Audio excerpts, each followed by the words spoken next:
All right, so this is section 6.3.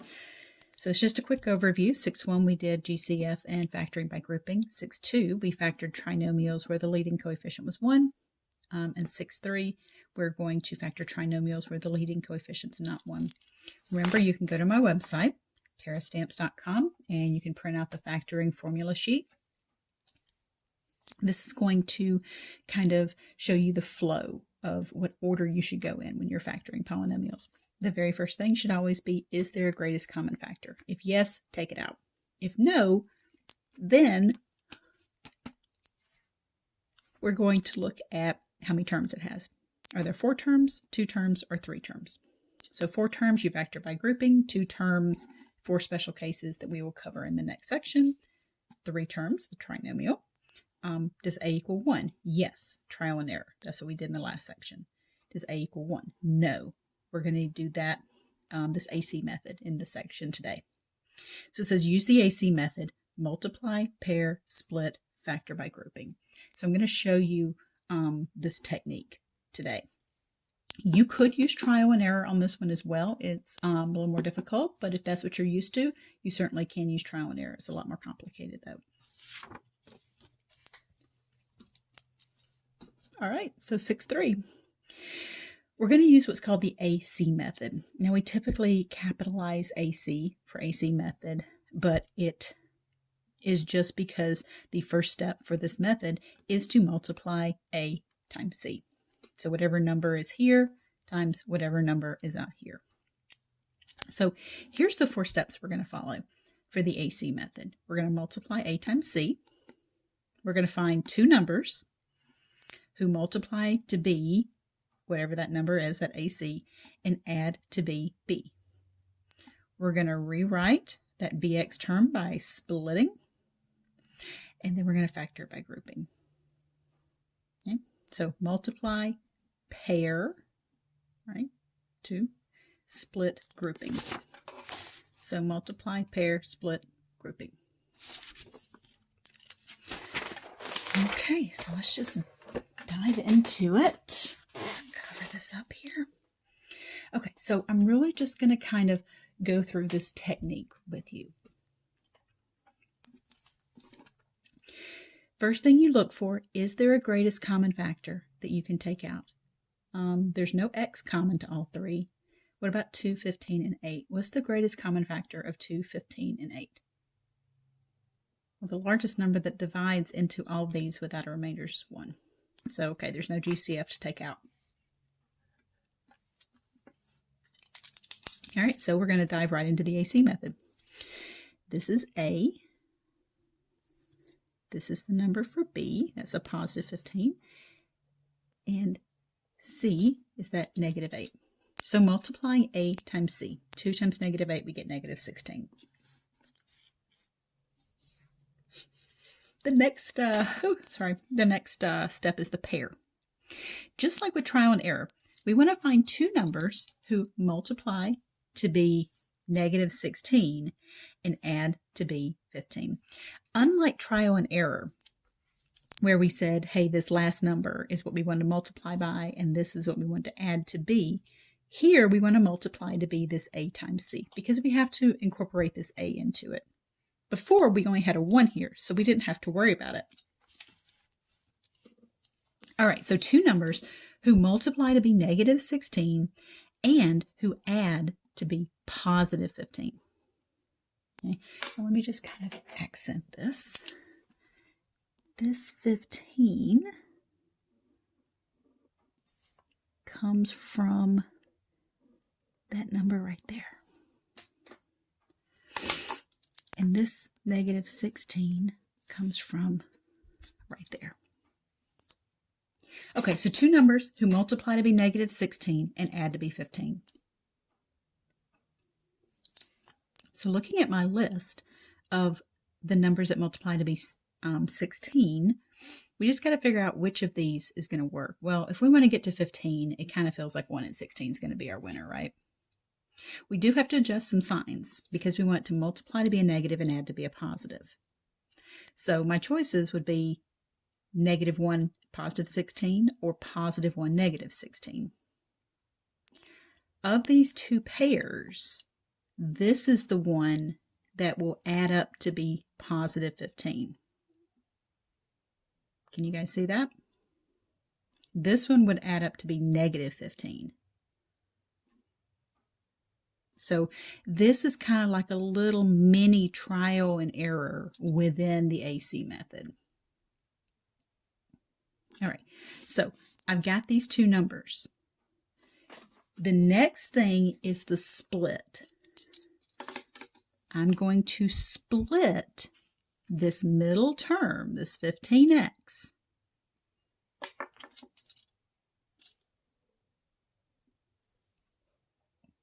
into these two numbers. So I've got this 15x, and I'm going to split 15 into negative 1 plus 16. So notice how I took that 15x, that middle term, and I rewrote it with these two numbers. So you can see how this is all in red because this is all connected. So it was a negative 1x plus 16x. If you add those like terms, you get 15x. So that's the split. Now, you'll notice I went and made a little note here. You'll recall when we did factoring by grouping, because that's the last step here. When you did factoring by grouping, if you can keep this sign here in the middle a positive, it makes your factoring by grouping a little bit easier. So if you can, keep that a positive. Now, I say that because I could have written this backwards. I could have written this as plus 16x minus 1x, and it would have given me the same answer. But it would have put a minus right here. And it just would have made it a little more difficult to factor by grouping. I would have got the same answer in the end. So what I did was, if I have a choice, I'm going to write this split so that this sign right here at the split is going to be positive if possible. Okay, so now I've got 4 terms. 1, 2, 3, 4. So the last step is to factor by grouping. I know this looks like it's kind of a long process here, but it's the first time. After you do this a few times, it'll take, it'll take a little bit of time, but it won't be quite as long. Okay, so let's factor this by grouping. We have the 2x squared minus 1x plus 16x minus 8. Remember, 4 terms, factor by grouping. So I'm going to group these two together and take out the GCF. That GCF there is just going to be x. So I'm going to take out that x, and I'm left with 2x minus 1. And I realize I scribbled through that a little too hard there. Here, the GCF is 8.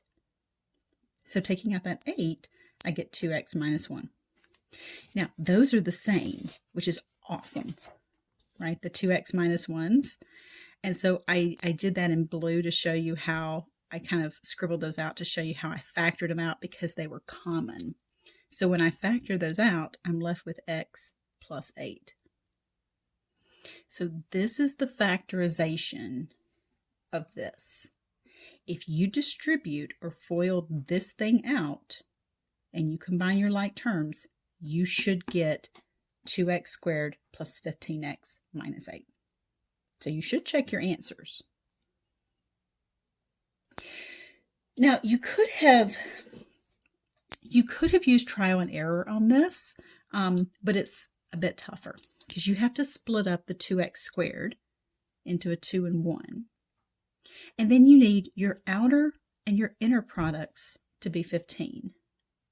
And then your lasts to be 8. If you're already familiar with that technique, then by all means you can use it. Okay? I prefer this way because it's a lot more systematic. So I prefer that kind of, steps and stuff. So, okay, so let's do another one. Again, 4 steps, and I do label those steps so that you can see, why I'm doing what I'm doing at each point. So, all right, so here we go again. First thing you're going to do is look at this flow chart here. GCF, is there a greatest common factor that can be taken out here? 8, 13, and 6. Looks like that GCF is 1. And there's not an x common to them either. So, okay, no GCF to take out.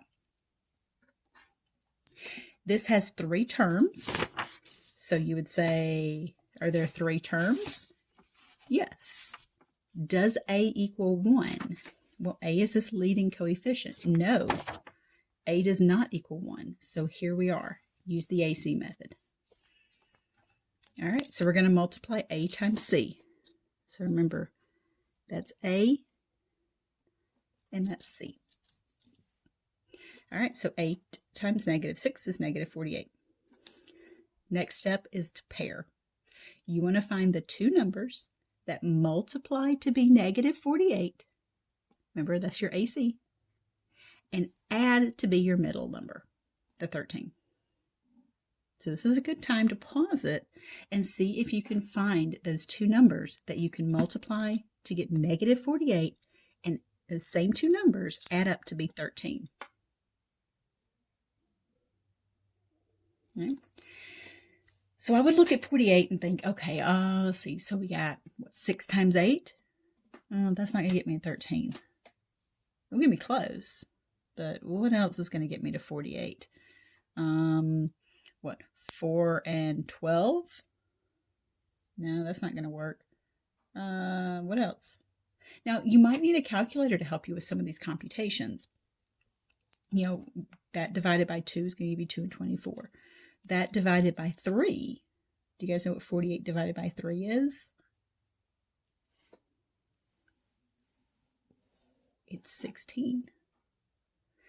So my choices for what's going to break, you know, what 48 breaks into: 4 and 12, 2 and 24, 3 and 16.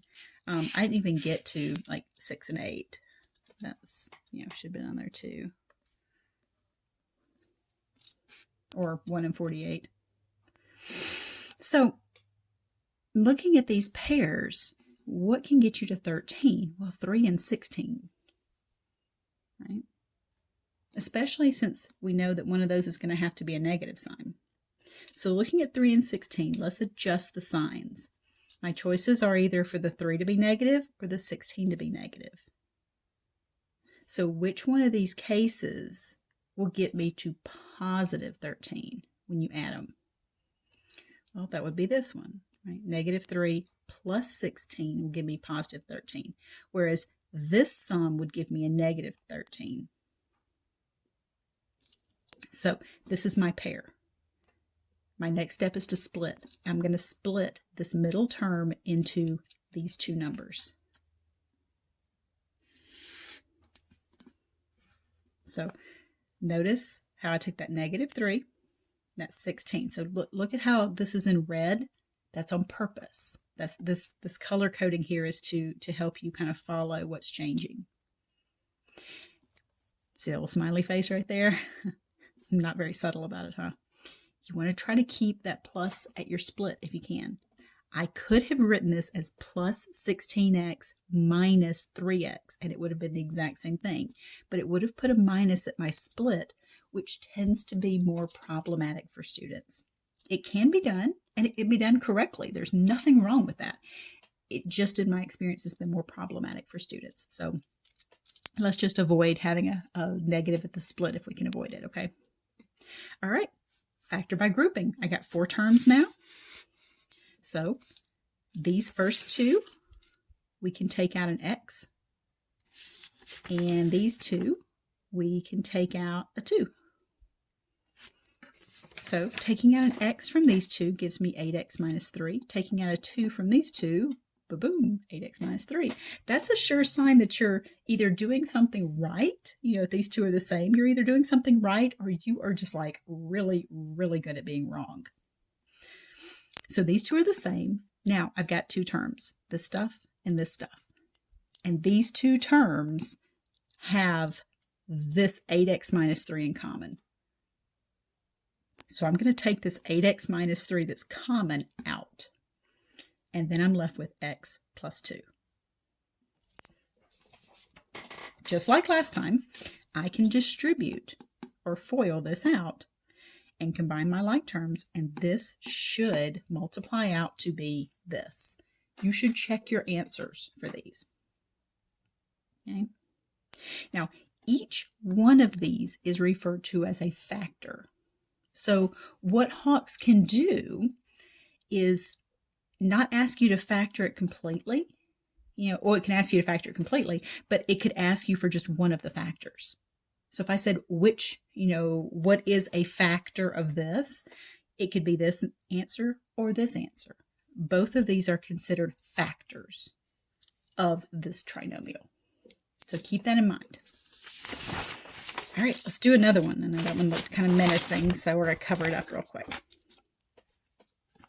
All right, first order of business from my handy dandy little flow chart here that was made by me. One of these days, I swear, one of these days, I'm going to figure out how to get like sponsorship, like NASCARs and stuff. They always have those little stickers and sponsorships like on the side of the cars and stuff. I need to figure that out. I need to get like this lecture brought to you by Mountain Dew. Get some sponsorship in here. This flow chart brought to you by Tampax or something. I don't know. Just random thoughts that go through my brain that I have no filter apparently. So anyway, where was I again? Okay, so first thing we always want to look for is a GCF. Okay, so we are going to factor out a GCF if there's one. And lo and behold, what is the greatest common factor? Well, there's not a y common to these three, but there is a 3. So we have a GCF of 3. And you always want to start with that, because if you start the AC method without taking out a GCF, it's going to be a hot mess. You can make it work, but it's just going to be a lot harder. All right, so let's take out a 3. Oh, look at that. I've learned that if I write all this stuff up first, instead of writing it as I go, we can get through this a little faster and you don't have to watch me write. Although I'm sure it's riveting. Anyway, so we take out a 3. And we're left with 4y squared minus 5y plus 1. Okay, that's the GCF. Now, here's the thing. This stuff, this trinomial, I'm going to use the AC method. You want to be careful. Don't go back to this and use the AC method. I have factored out a GCF, so I have now taken that trinomial down into something a little more manageable. So I'm going to take this and use the AC method. So you can see where I kind of boxed that off. That's because I don't even want you, don't even look back at this. Okay, we've already taken out one of the factors. Let's just focus on this. Okay, so inside here, the AC method. 4 times 1, 4. Pair. Let's find two numbers that multiply to be 4 and add to be negative 5. Oh, oops, and of course my red pen is MIA, so I'm just going to have to use pink, maybe not. So that negative 5 is right there. All right, so two numbers that multiply to give you 4 and add up to be negative 5. Well, the only way to multiply to give you positive 4 is if both numbers are positive or both numbers are negative. So we either have positive, positive, or negative, negative. Well, this one adds up to be positive 5. This adds up to be negative 5 and multiplies to be positive 4. So there's my pair. All right, so I want to rewrite this middle term as the sum of this pair. Remember, multiply, pair, split, factor by grouping. So multiply, pair, split. All right, here's something we got to look out for. My two numbers are negative 1, negative 4. So I'm splitting this middle term into negative 1y minus 4y. See, if I combine those two like terms, I get this. But I don't want to combine those like terms. My whole point is to pull all this apart, right? Factoring is all about pulling it apart. Distributing is, in chapter 5, is all about pulling it together. Both of these signs are negative, so I'm forced to have a negative at my split. I can't avoid it here. So, boo, but nothing we can do about it. We'll just work with it. All right, last thing, factor by grouping. So, looking at these two terms, we have a y common. So I can take out a y. These two, this looks kind of tricky because look, it looks, there's no GCF. Well, there's always a GCF. It just may be 1. And because of that negative there, I'm going to factor out a negative 1. Okay, so here, when I factor out that y, I get y and then 4y minus 1. Here, I'm going to take out that negative 1. Now, if you accidentally forget about that negative and you put 4y plus 1 right here, that's a big old fat indicator that you did something wrong, because these binomials here should be the same. That's how you're going to factor it, by grouping. If these aren't the same, you messed up somewhere. So this minus is going to divide out from both of these. So look, if I redistribute it, I get negative 1 times 4y, and negative 1 times negative 1 is positive 1. All right, these two are common, so that's why I do that box around them and kind of scribbled them out to show you that I'm factoring out what's common, and I'm left with y minus 1. Now, look, see how I've got this kind of boxed off here? That's because all of this inside here is just the factorization of just that little baby trinomial. But let's not forget that 3 that I took out, gone but not forgotten here. He's part of the final answer. So we get this 3 out here that we took out first. We don't want to forget about it. And then we get the factorization from the AC method. All 3 of these are factors of this original trinomial. So if I ask you to find a factor of this trinomial, any one of those 3 are considered factors. All right, one more. Okay, so last one, factor. All right, y'all know from my handy dandy flowchart what's about to go down. First thing I'm going to ask you, is there a GCF? If yes, take it out. I got a good feeling about this one. We got 9, 12, and 24. First of all, there's no x that's common to all 3, so I can't take out a variable. But what can I take out? I can take out a 3. Ooh, there it is. So when I take out that 3, it's out here. And again, I kind of drew that visual separation so that you would know where to use the AC method, because I don't want you accidentally using the AC method on this. Look, if you use the AC method, you get like 24. I can work with 24. I do not want to have to multiply 24 times 9 and figure out what numbers are going to multiply to give me that big honking number and add up to be 12. I'm not about that life. So instead, we take out that 3 and we just have to use the AC method on this nicer looking guy or girl. All right, so let's use the AC method. Multiply. 3 times negative 8, negative 24. Second step, pair. Let's find 2 numbers that multiply to be negative 24 and add up to be 4. So this is a good time. Pause the video, see if you can find those numbers. Okay. Well, let's see. Multiplying to be 24. We got 1 and 24, 2 and 12, 3 and 8, 4 and 6.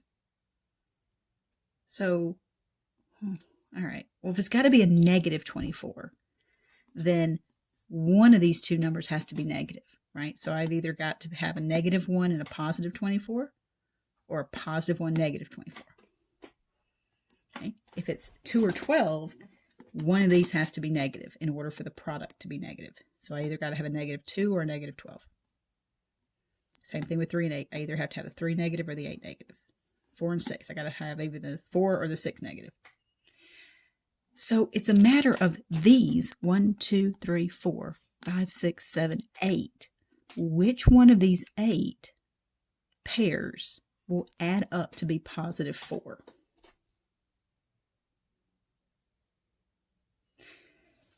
There's not one. I know this is where you're like, yeah, I know, right? This is what's called a prime trinomial. We encountered those in the last section. So if you cannot find a pair, it is possible that there is not one. So that means that this trinomial does not factor further. But it doesn't mean that this thing doesn't factor at all. It does. We took out a 3. So the full factorization of this trinomial is just that 3. this part inside here does not factor any further. This part is prime. So I'm telling you that because I don't want you to get this and then tell, and be in Hawks and say, oh, well, this whole thing is prime. It's not. It does factor. It does. A 3 factors out of it. This would only be prime if I didn't have a GCF and the AC method didn't work. But I do have a GCF, so it does factor. It just factors a little skosh, just a little bit. Okay, it just doesn't factor any further. Okay, so that finishes up this section on the AC method.